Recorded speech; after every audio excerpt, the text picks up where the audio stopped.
Welcome to Project PPEP. Over the next few minutes, we would like to share with you some of the dreams and aspirations that have flowed from this bus, La Tortuga. In 1967, the Bracero migrant workers in Se Pudo would study a practical educational curriculum in the evenings. But more than that, they were formulating the dreams of a better way of life for themselves and their children. And over these last 4 decades, we've seen the betterment in housing, self-employment, microbusiness, education, and many other areas that have improved the quality of the lives of our rural communities, not only here in Arizona, but nationally and internationally. We started with the motto of Se Puede, which means yes, we can. And now, because of the history and the legacy of those that have toiled in the fields, we can now say Se Pudo, which yes, we have been able to accomplish this. So we welcome you and invite you to share in this great experience of the dreams of the people from La Tortuga. A wonderful celebration. 47 years ago, in 1967, a $19,000 grant was awarded to a young man named David Arnold. And it was awarded by the Tucson Committee for Economic Opportunity. His program was designated by that committee as a community action program. PEP's first president was Mario Cota, who happened to be a city magistrate for the city of Tucson. And the money was given for the purpose of improving the quality of rural life for citizens of Arizona. And the purpose that was assigned was to provide portable, practical, educational preparation, PPEP. So $19,000 in 1967, how do you go about getting that done? Dr. Arnold thought maybe the best thing to do was go out and buy a used 1957 Chevrolet bus, old school bus. And the first thing he did was clean it out entirely and painted it green and named it La Tortuga. And he headed out to the fields of rural Arizona, the cotton fields and the citrus fields. And there he met a young man, a few years older, who became his mentor by the name of Cesar Chavez. And I could say the rest is history. But that history continues on, and that history is so remarkable that it should be noted. Governor Bruce Babbitt, shortly thereafter, named PPEP the first City of Tucson Community Action Agency. And over the years, the agency has grown until today, where it has over 500 employees providing services to those with disabilities, behavioral health issues, addressing the idea of family self-reliance through all sorts of programs, but never forgetting its agricultural roots, addressing the issue of community gardens and how to be self-sustaining. And the organization has taken on an international reach. And as you can see by the photographs behind us, extending all the way into Western Africa. So PPEP has always kept its original core idea of self-help. And there are a number of programs that PEP has developed and delivered to the communities throughout southern Arizona, beginning with housing, education, programs for the disabled, transportation, you name it, PEP's been involved. It's something that that goes hand in hand with my upbringing and what Dr. Arnold has done for this community and for many, many people in terms of providing social service programs that really are needed in our community. When you look at the history and the actual program itself, you go from helping you to find jobs to education, housing, employment, And those are just to name a few. But I don't believe, and this is my personal opinion, but you know what, I'd like to be proven wrong on this. I don't believe that there is another organization throughout the entire country, such as PEP, that provides all of the services to individuals who are looking to better themselves and to build on a dream for a better life.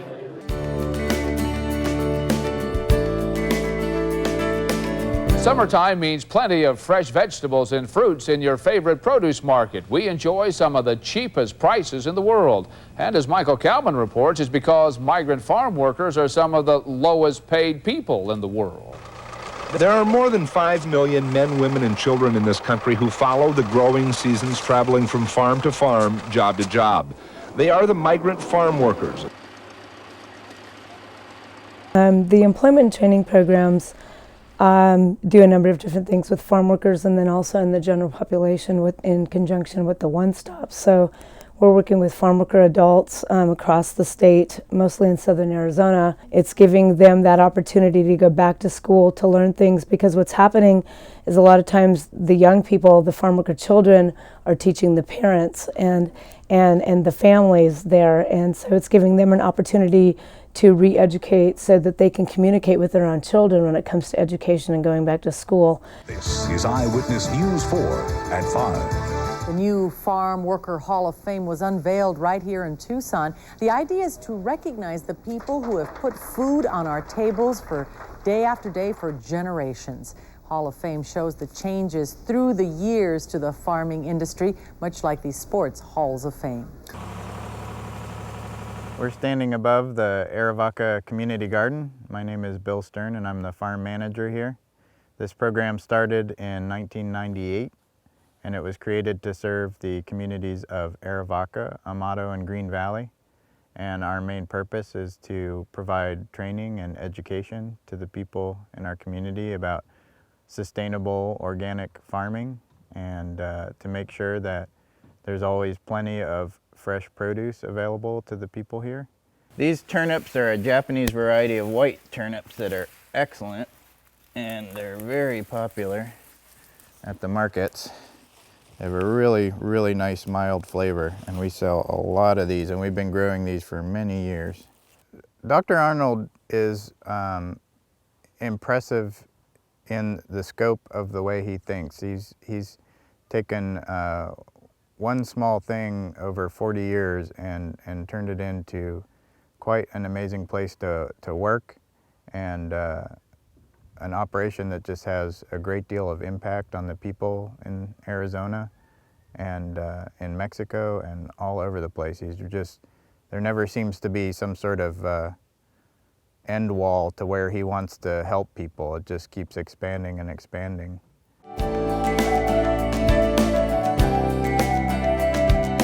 PEP started as a portable educational preparation, right? And La Tortuga here, we're standing in front of La Tortuga.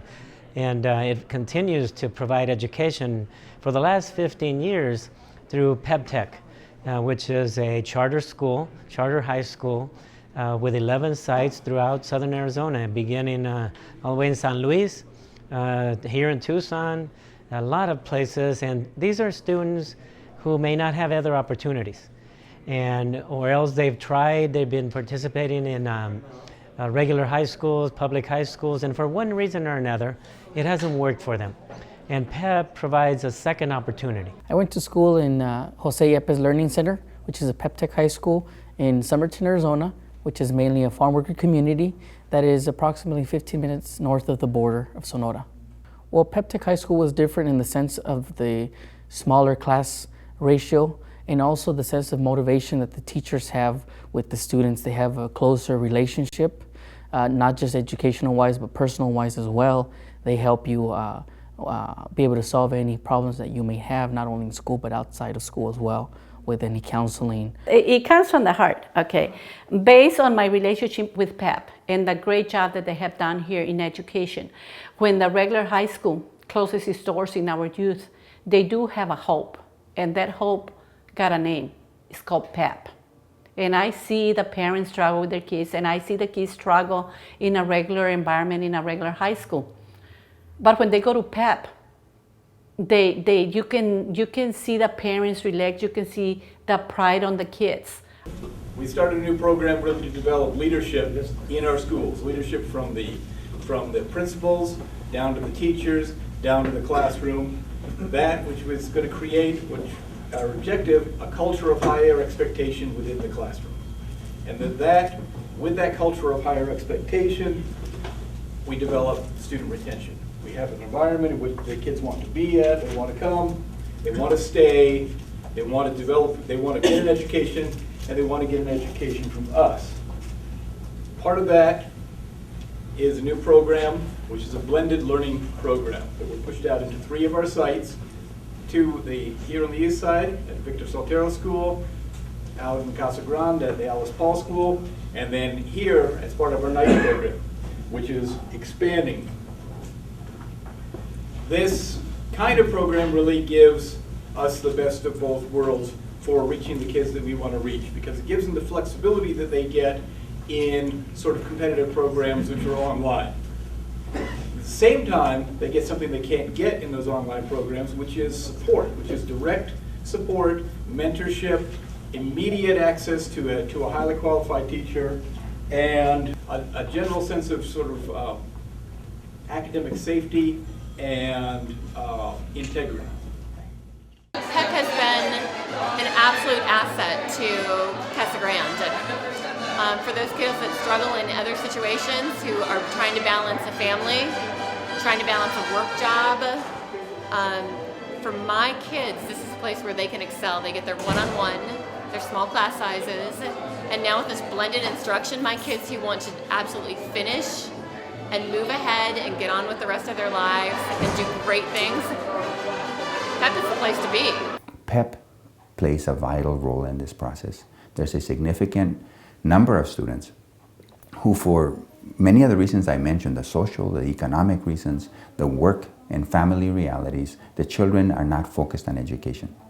These children later may opt to go back to school, but it's too late. They're grade levels behind. This is again where the PEP programs, youth build programs, the charter school programs that are the second opportunity for these populations to come in becomes a very valuable avenue, a very valuable door. I'm a sophomore at Pep Tech High. I attend Pep Tech High School because I wanted to get my credits faster and because they pay more attention to you and they teach you better. Hi, my name is Jesus Fiembres. I'm a senior at Pep Tech. I like Pep Tech because it's more one-on-one with the students. The most I like about Pep Tech is that it's faster and it's easier and you always have one-on-one with your teachers. If it wasn't for Pep, I don't know where I'd be. My future plans are to move on to a better career or job, or maybe own my own business. What I like the most about Pep Tech is that they're really flexible. The Friday schedule, I mean, they work with you. If you're working, they work with you. And the teachers, they go out of their way to help you. And I appreciate it. Pep Tech's cool. I'm the lead teacher here in Cesar Chavez Learning Center. And we provide services for students who have been dropped out from other high schools. We have a lot of students who are single mothers, students who are farm workers. They're still working and coming to school. And as we always say, we have been the last opportunity for most of them. I can tell you that over those 40 years that I have had the pleasure of working with Dr. Arnold and his organizations, there is one constant, and that constant is excellence and exemplary programs. And I can tell you without a doubt that whether you're looking at social services programs administered by PPEP or educational programs administered by Pep Tech, you can count on one thing, and that is that those are excellent programs that we should all be very proud of and that we should be very thankful.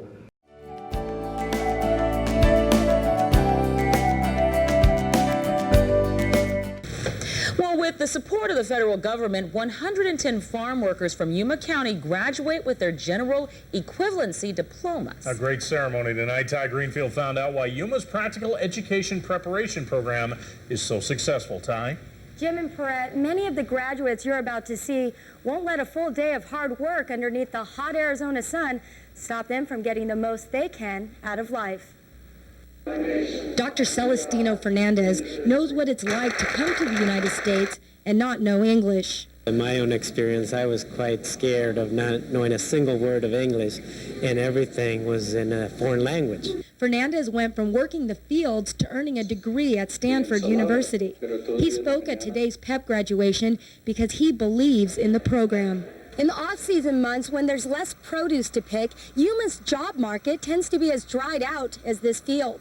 This program gives all farm workers opportunity that they don't get, anywhere else. Founder of the program, Dr. John David Arnold, hopes education will be a family affair. It's a really high-quality program where both the parents and the young people are studying it through Project PPEP. Okay.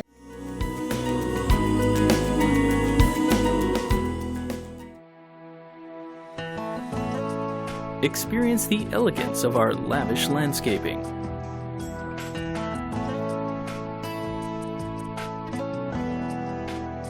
Our modern interiors are simply amazing. Prepare fine cuisine in our fully equipped kitchens. Enjoy the perfect meal in our spacious dining areas. Settle in for the night in our comfortable bedrooms.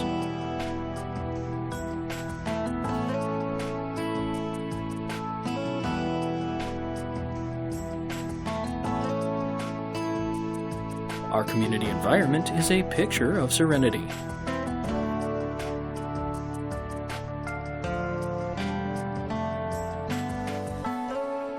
Welcome home.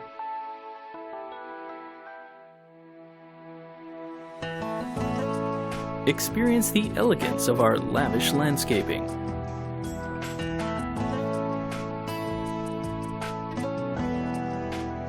Our modern interiors are simply amazing. Prepare fine cuisine in our fully equipped kitchens. Enjoy the perfect meal in our spacious dining areas. Settle in for the night in our comfortable bedrooms.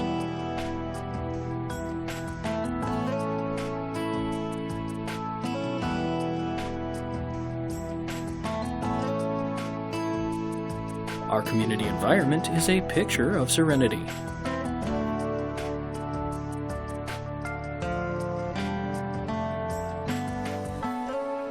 Welcome home. The Youth Build program, for example, ties very well with our self-help program. We have a self-help family program. It's a USDA program that basically puts together families to build their own homes. So we like that concept a lot, getting people together so they can do something together instead of individually. And the Youth Build, it's a pretty good example of what happens when you put together a training program that actually has a very different benefit, which is a house for a family. But along the way, kids learn more than that. They learn more than just to build a home. They learn to work together.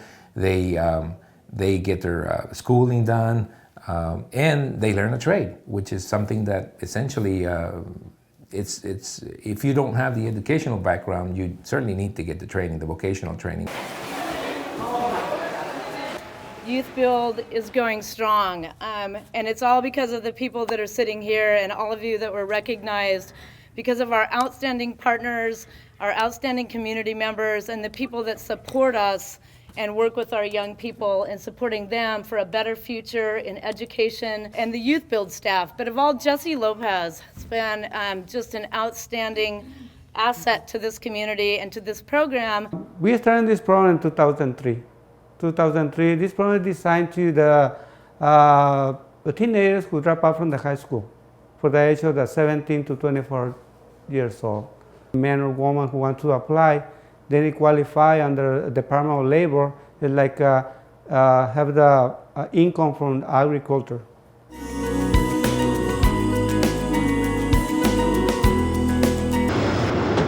Most of these folks have been doing their jobs for years. Then there are the assistants, 4 very special assistants. They're clients of Project PPEP, an organization that mainstreams the disabled into society. Although they're adults, they function on the average more like an 8-year-old. Silky, she's a doll. She works hard. She's a person that we just leave alone and tell her what she needs to do, and she accomplishes that. Steve is proud of his work. He's very good at it, too. For a few years, he's been here at La Posada, a retirement community, stocking shelves. The Project PPEP clients work about 20 hours a week here. They don't get paid as much as the other workers, but it's more than enough to make them proud. Oh, yeah. This is usually the focal point in their life. They love it. They just love it. Richard never used to talk much before he started working here. Lately, he's become much more comfortable around people, actually initiating conversations at times. Then there's Robert. Robert, he's he entertains us always. He's got his little guitar that he pretends he has, and he sings the Spanish songs. There are a lot of cooks in this kitchen, but they always come up with the perfect recipe. Kathy Ryan, TV4 Eyewitness News. The Encompass Division stands for Enhanced Community Participation and Support Services. We work with people with cognitive disabilities or developmental disabilities. We've been doing that since 1979, where throughout the state of Arizona, individuals with disabilities, severe disabilities, that may require significant supports from staff members or from the community are able to live in homes just like you live in and I live in. They get to go to work just like you have a job and I have a job. All right. Good for you, Johnny. Good for you. Every accomplishment, no matter how small, is rewarded. Good job, John. Good job. Meet the residents of the Santa Thomas House. 6 men ranging from the ages of 43 to 71 live here, and each one has a very distinctive personality. Staff members help the men deal with their disabilities with individualized attention. What color is that? Green, right.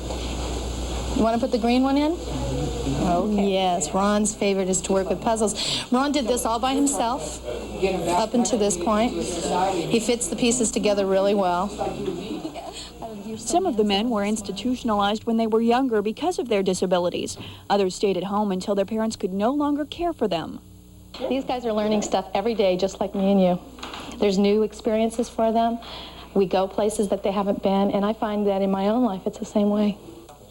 That's a Ron, you're that's it. You're doing fine. You gonna eat that? Yeah, just a the men make the decisions here. They have the choice of doing whatever they want to because this is truly their home.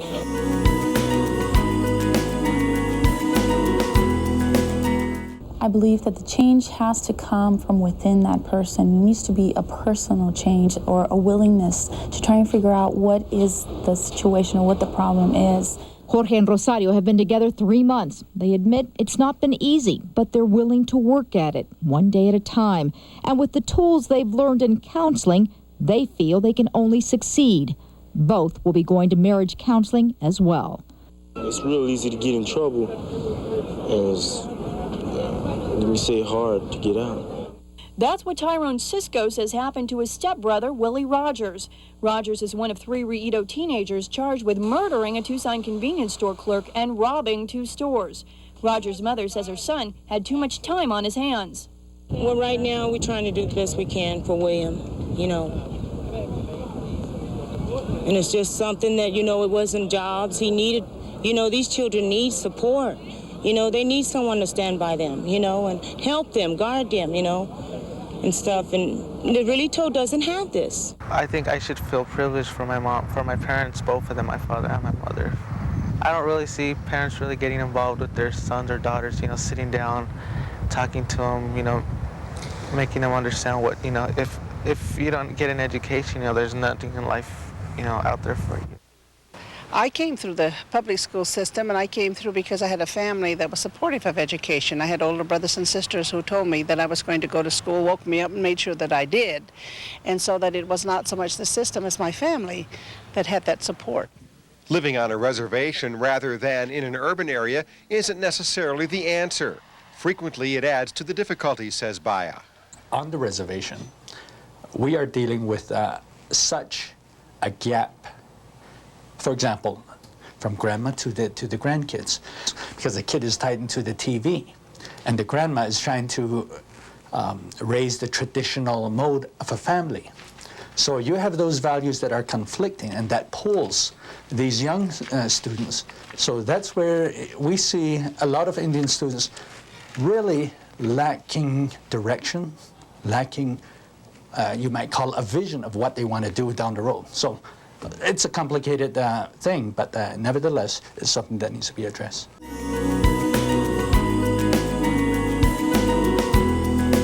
Facing a 25-hour journey to the southeast, 3 truckloads full of relief supplies headed out of Tucson today. The donations came through Pep Tech Charter Schools, World Care, and the League of American Citizens.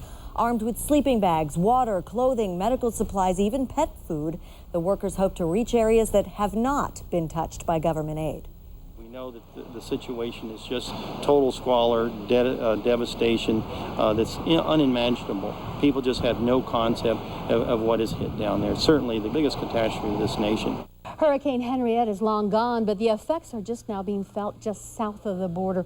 In Sonora, 24,000 families are homeless. Many of them are farm workers who lost everything. The PEP Rural Service Organization here in Tucson is coordinating a mass effort to collect much-needed items like clothes, non-perishable food items, and bedding. As neighbors, it doesn't matter if there's a border there or not. If people are suffering, then we as neighbors, it's our job to respond. You can drop off the items all weekend at any PEP charter school location. They will be delivered next week.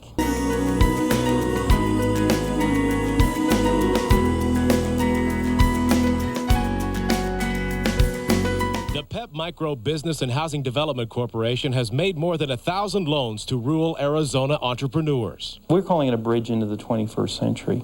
The bus behind John Arnold is where Project PEP started. La Tortuga, or the turtle, carried Arnold's dreams of helping the less fortunate. Through micro-lending, Project PEP has been helping budding entrepreneurs start or expand their businesses since 1987. A micro loan can be as small as $200. Our average loan is about $2,700.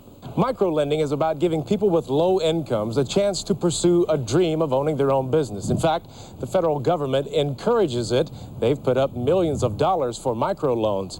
You see, Uncle Sam wants to assist 1 million low-income people to help them start their own businesses. We do micro enterprise loans for small businesses in the communities that do not have access to capital from regular financial institutions.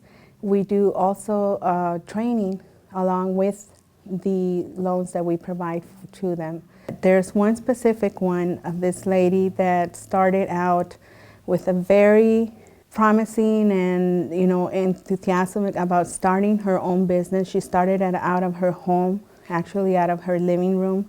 She came to PEP and asked for the first-time loan. I remember we gave her a very minimum amount, and she started buying dresses and women clothing and accessories and started selling out. And as time went by, she was able to move out of her home into a shop, and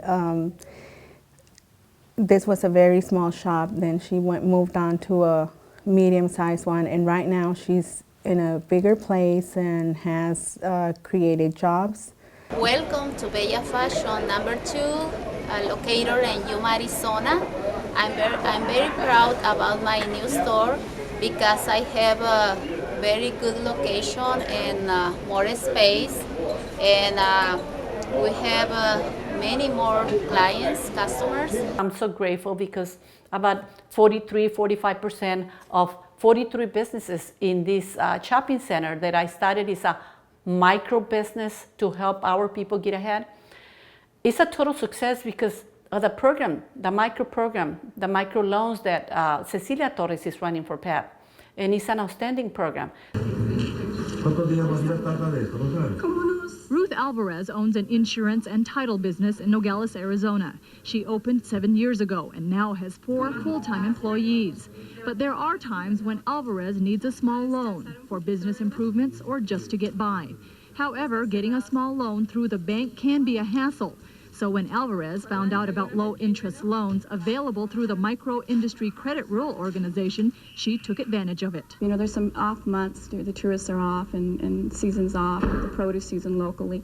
And so we do have rough months for about 2 or 3 months. And yeah, it does help for payroll and to purchase equipment or break down equipment and for repair of such items. Micro officials say the goal is to help those who may otherwise be earning low incomes to become self-employed and to have a chance to succeed.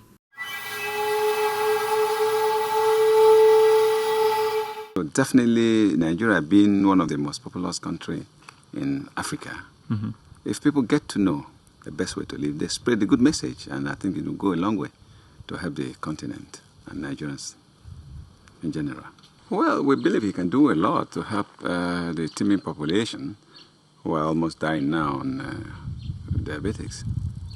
And I'm sure, you know, diabetes is caused by the food you eat. That's what I believe, anyway.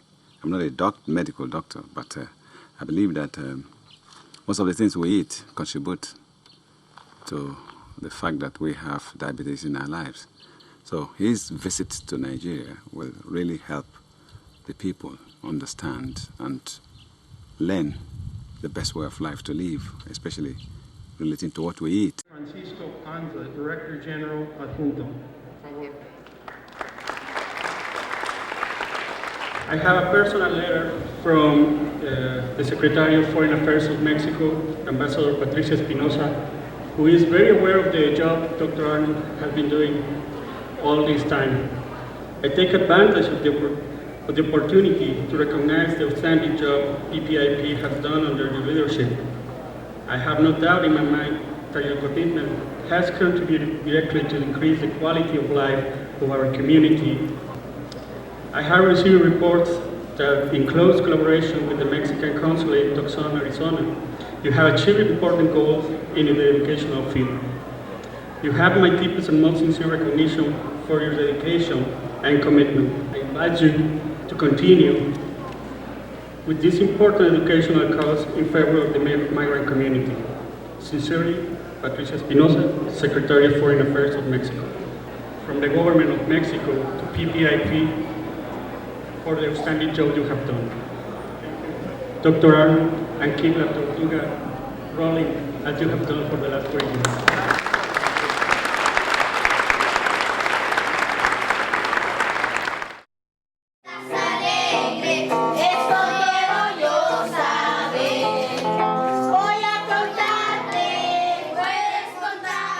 They're working with a lot of kids that are abandoned from the border roundups in the U.S. These children are sent back, accompanied by an adult, which they may have supposed were their parents, but when they get to the border, they're abandoned. So they find a way to picking these kids up after they're left off by the buses, and they are brought back into finding out where their parents may be, if they're even able to be located, because some of these kids are so young they can't verbalize where they were, where their home might be.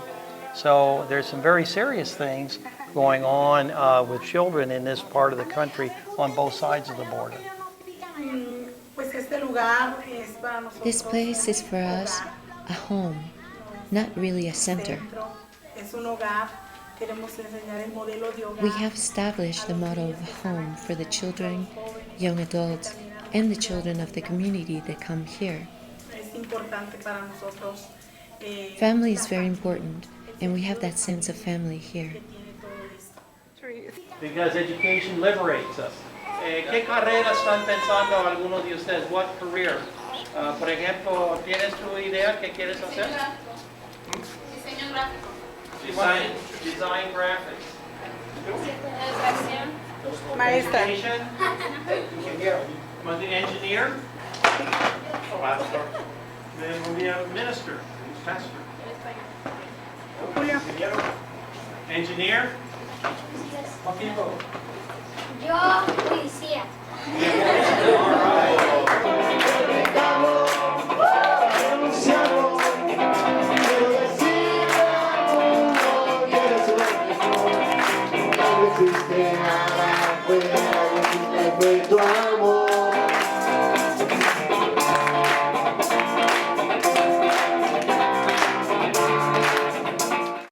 Years ago, we met Dr. John Arnold, and he started helping Save the Children in Mexico with some seed money for projects with women, especially women that the husband come to the United States and they didn't hear anything about the husband. Maybe he died, maybe they is in jail, or we didn't know what's happening with the husband.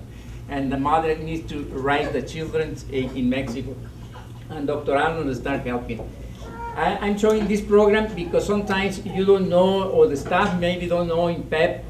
Thanks to PEP, Save the Children is keeping running the program.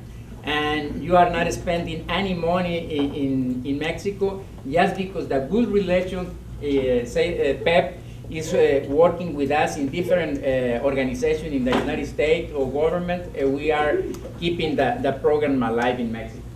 I had the privilege of visiting different programs, and every person I met, every staff member I see over there, really they surprise me in a positive ways, because you know, Dr. Arnold here, he's sitting here killing himself, working hard to make this work. And when I went to Ghana and I went to on the ground and I saw the people, that how appreciative they were with the projects. So it kind of helped me reevaluate myself and my thinking about participating here at PEP in the program. So one of the programs that I visited is this is a young woman who started a beauty salon. And unfortunately, I didn't see what the building looked like before I met her, but based on her story, she told me that she was running this beauty salon out of a hut, and no electricity, no water or anything like that. But when you see the building now, it looks like a building that could easily be somewhere in Tucson, which is the help from PEP and the microbusinesses. And another project that I visited is called the Street Academy. And that blows my mind, because this is a group of people who don't get paid as much. I mean, they are just doing it out of the passion. They take kids out of the street and help them to teach them how to read and write, then send them to a formal school.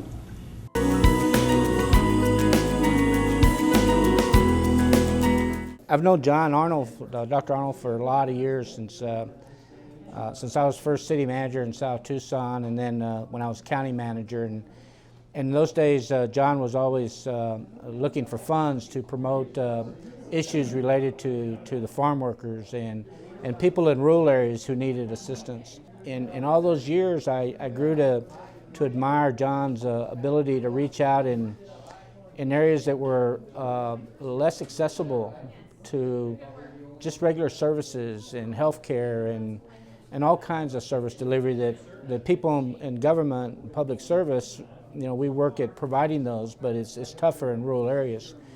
I don't think there's any other program in the country that has that breadth of activity, and that's, I think that's very unique.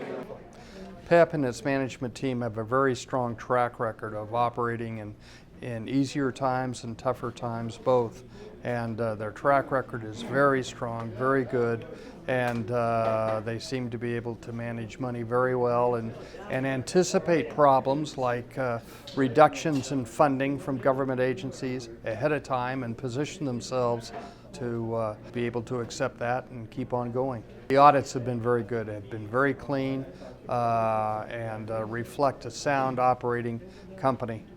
I have really enjoyed being and knowing all the different ones in Project PEP, and knowing that they were there when the different ones needed it, and when we needed it, they were able to help us.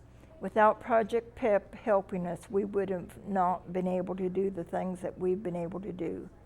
I've always said, this is an organization, the PEP organization, all across the board, is out there to help people in need to help themselves.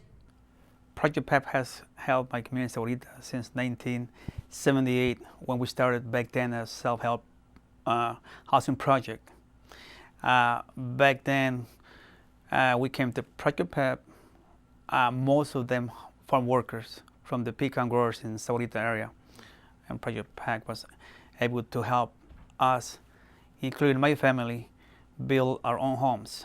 One of the things that PEP has always been to this community is a resource, you know, for services, like if they needed weatherization or help with utilities, you know, if you were a farm worker, you could get that.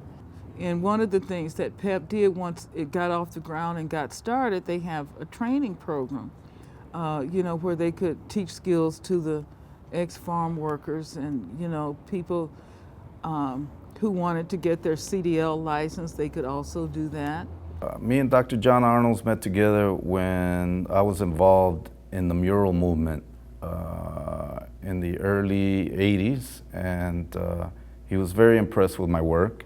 He gave me that opportunity to flourish with PEP and give the community a different perspective in the art world.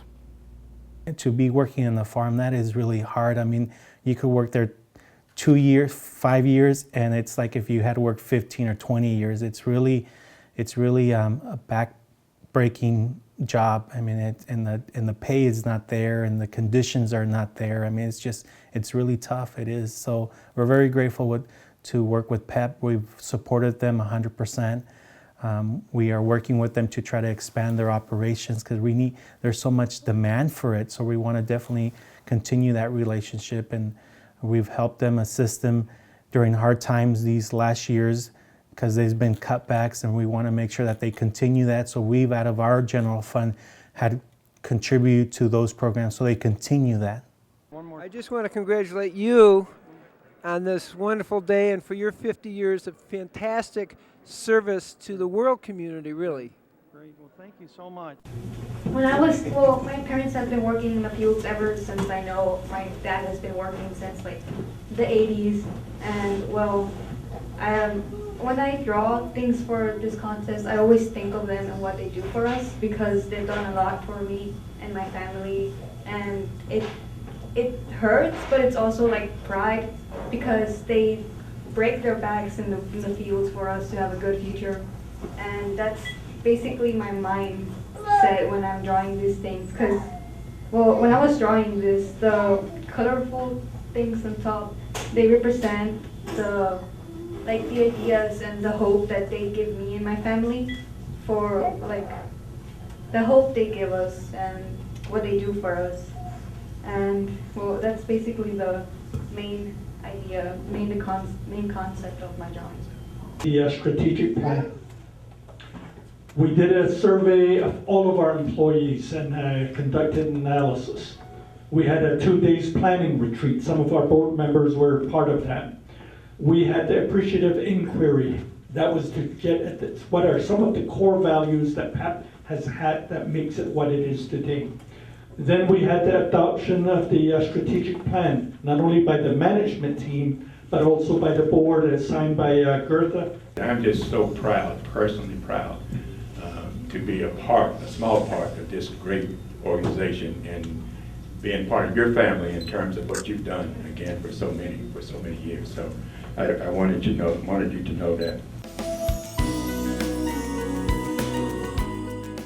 We want to thank you for sharing with us the lives and experiences of the Bracero migrant workers that studied aboard this bus in 1967 with a dream that their lives could be improved and that of their children.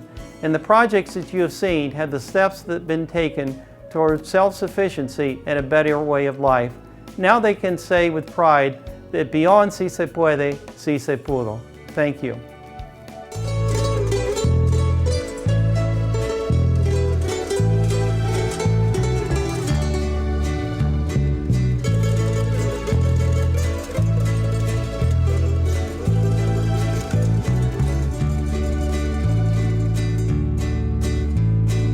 Así comienza el corrido que aquí les voy a cantar. El desierto es peligroso y a todos quiere matar. Se pone bravo el desierto siempre que llega el calor. Escuchen este corrido que les dará fácil ser inmigrante y cruzar como ilegal. Los coyotes te maltratan, les da a todos por igual.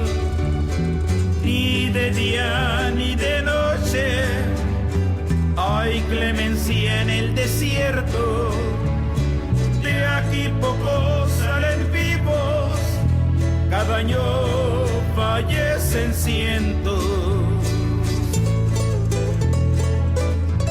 Because, you know, in the end, really what we're talking about is giving people the opportunity to have dignity and respect. Because if you've got dignity and respect, then you pretty much have the cornerstone of being self-assured, of having the sense of self-respect that you need to be able to prosper in society.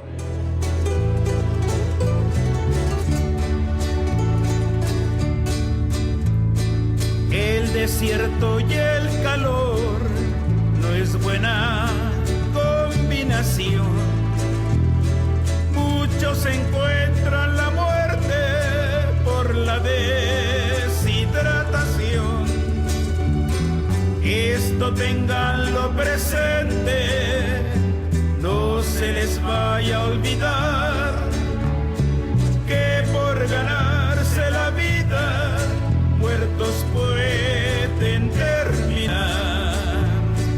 La temperatura sube y también la probabilidad de que mueran inmigrantes sin saber su identidad. Niños, hombres y mujeres en el desierto han quedado sin auxilio de ninguno, muertos ya y abandonados.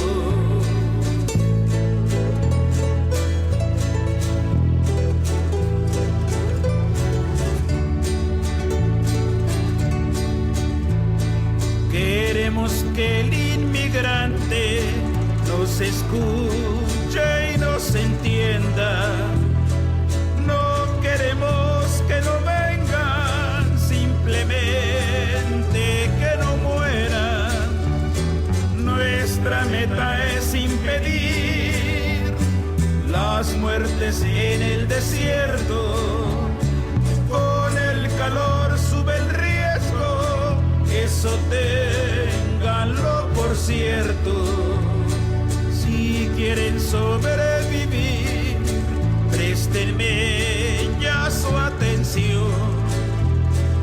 La mejor defensa siempre es bajo la prevención.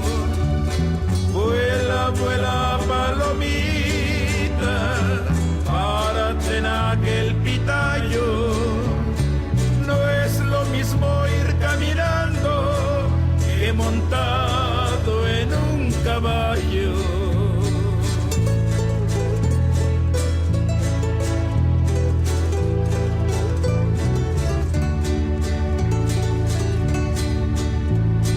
Aquí termina el corrido, no se les vaya a olvidar.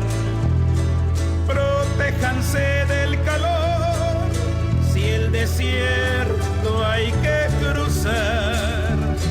Vuela, vuela palomita, vuela hasta aquellos gigantes.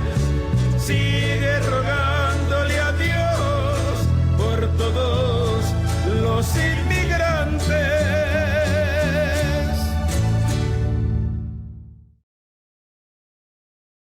¡Sí se puede! ¡Sí se pudo!